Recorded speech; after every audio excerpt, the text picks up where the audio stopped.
அனைவருக்கும் வணக்கம். நான் உங்கள் விளாத்திகுளம் சட்டமன்ற தொகுதி வேட்பாளர் பாலாஜி ராமச்சந்திரன். விளாத்திகுளம் தொகுதியில் குடிநீர் வசதி எப்படி இருக்குது அப்படிங்கிறத பார்த்துருவோம்.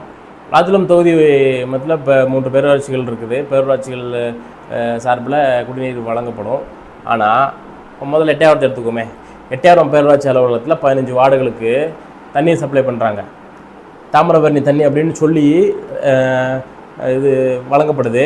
ஆனால் அது பக்கத்தில் இருக்கிற பாண்டியங்கம்மாயில் ஒரு 5 போர் போட்டு அந்த தண்ணியை இன்னொரு டேங்கில் ஃபில் பண்ணி அதிலேருந்து மேல்நிலை நீர்த்தேக்க தொட்டியில் மாற்றி அதையும் இங்கே சீலப்பேரி தண்ணியும் ஒன்றா கலந்து மக்களுக்கு விட்டுறது. அந்த தண்ணி சவர் தண்ணி, குடிக்கிறதுக்கான எந்த தரமும் இல்லாத நீரை எந்த தரச்சான்றிதழும் இது வரைக்கும் அவங்க பெற்றதில்லை. இது குடிக்கிறதுக்கு தகுந்த தண்ணியா அப்படிங்கிற மாதிரி எந்த தரச்சான்றிதழும் பெற்றதில்லை. அதை முழுவதுமே குடிநீர் அப்படின்னு சொல்லி விட்டுறது. அந்த இதை யாருமே குடிக்கிறதுக்கு பயன்படுத்துறதில்லை, மற்ற புழக்கத்துக்காக மட்டுமே பயன்படுத்திகிட்டு இருக்காங்க. 15 வார்டிலுமே எட்டையாரம் ஊர் முழுக்க இதான் நிலைமை.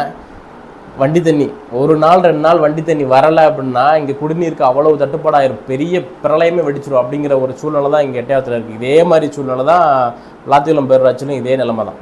3 நாள் 4 நாளுக்கு ஒரு தண்ணி வரும். அந்த தண்ணியுமே குடிக்கிறதுக்கு தகுந்த தண்ணியாக இருக்காது.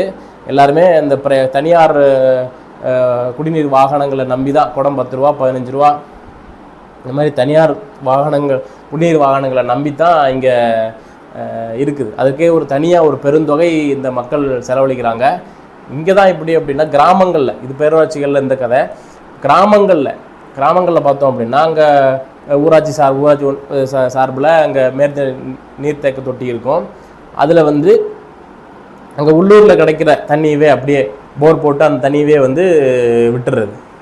அவங்களுமே குடிநீருக்காக இந்த வண்டி தண்ணிகளை நம்பி தான் இருக்காங்க. கிராமங்களில் இன்னும் கூடுதலாக வேற குடிநீருக்காக செலவழிக்கிறாங்க.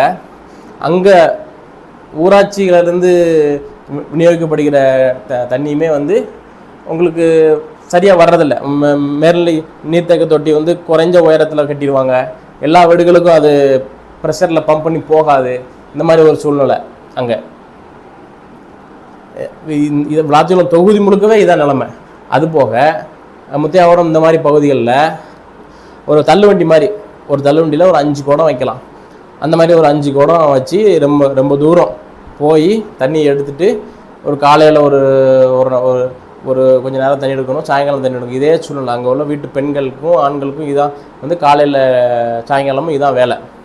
தண்ணி எடுத்துகிட்டு இங்கே ஒரு சின்ன அவங்க வீட்டில் சொந்தமாக தொட்டி வச்சு அதில் தேக்கி வச்சு பயன்படுத்திகிட்டு இருக்காங்க. இன்னைக்கு வரைக்கும் இதான் சூழல். இந்தியா சுதந்திரம் அடைஞ்சு 80 ஆண்டுகள் ஆக போகுது, நெருங்கிட்டோம். இன்னமுமே இவங்கள் அடிப்படை தேவையாக இருக்கிற, உயிர் தேவையாக இருக்கிற குடிநீரை கூட இவங்களால் தர முடியல.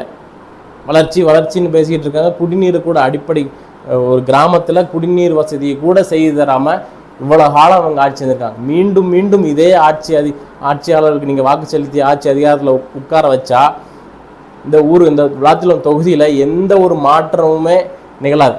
அண்ணன் மார்க்கண்டேயனுக்கோ அக்கா சத்யாவுக்கோ நீங்கள் வாக்கு செலுத்தி அவங்களை ஆட்சி அதிகாரத்தில் உட்கார வச்சா இங்கே குடிநீர் பிரச்சனை தீர்ந்துருமா? ஒரே கேள்விதான், குடிநீர் பிரச்சனை தீர்ந்துருமா? அனைத்து கிராமங்களுக்கும் வாக்கு சேகரிக்க சென்று இருக்கும்போது அந்த மக்கள் சொல்கிற பெரிய குறை குடிநீர் பிரச்சனை. தண்ணிக்கு ஏதாவது பண்ணுங்கப்பா, தண்ணிக்கு ரொம்ப கஷ்டப்படுறோம் அப்படின்னு ஒவ்வொரு கிராமங்களையும் தண்ணீர் பிரச்சனை இல்லாத கிராமமே கிடையாது. இவர்கள் சொல்லுறாங்க வல்நாடு கூட்டு தண்ணீரில் திட்டத்தை கொண்டு வந்துட்டோம், அப்படியே கிராமம் முழுக்க குடிநீர் பிரச்சனையை தீர்த்துட்டோண்டு. அது முழுக்க பச்சை பொய். ஒரு கிராமத்தில் கூட குடிநீர் வசதி செய்து தரப்படலை. தனியார் குடிநீர் வாகனங்களை மட்டும் நம்பித்தான் இந்த மக்கள் இருக்காங்க. அதனால் மக்கள் சிந்திச்சு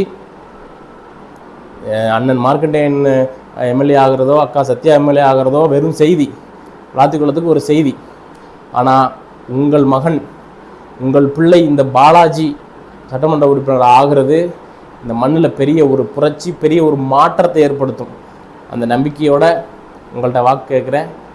இந்த ஒரு முறை விவசாய சின்னத்துக்கு வாக்கு செலுத்தி வெற்றி பெற செய்யுங்கள். நன்றி.